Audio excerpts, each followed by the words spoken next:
Welcome back, everyone, and today we start with Baris Baktas through one of the most human updates around him.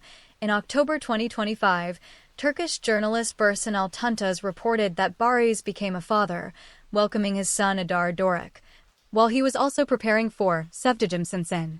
This detail matters because it arrived at a moment when his screen image was already changing, and fatherhood gave the public a completely different emotional frame through which to look at him.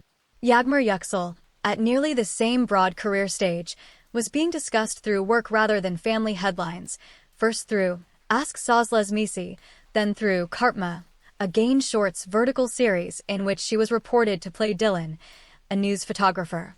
Inside a paranormal story directed by Benel Tyree and written by Serin Oten.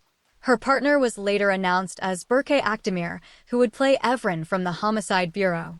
For Baris, fatherhood inevitably changes the way some viewers interpret him, especially because the final arc of Kensisekleri placed Baron inside a painful story about losing his son Miran. There is no reason to blur fiction and real life, but fandoms often do exactly that. They connect the father on screen with the father in real life, turning a private milestone into emotional material.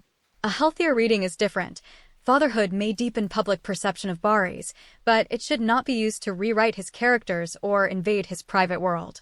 For Yagmur, Kartma presented a very different kind of transformation. A news photographer is not a passive romantic heroine.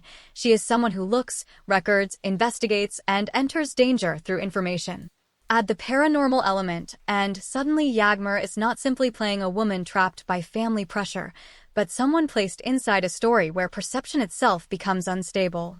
That kind of premise can help an actress break old audience habits, because viewers cannot watch a supernatural thriller using the same emotional rules they used for Kensisekleri. The contrast is sharp. Baris's public image became more grounded and personal through fatherhood while his acting career moved into family-centered ensemble drama, whereas Yagmur's image became more experimental through digital, vertical, genre-driven storytelling. One is becoming more familiar to the audience, the other is trying to become harder to predict. Which path creates a stronger actor in the long term? Emotional stability around a public persona, or creative instability through unusual roles?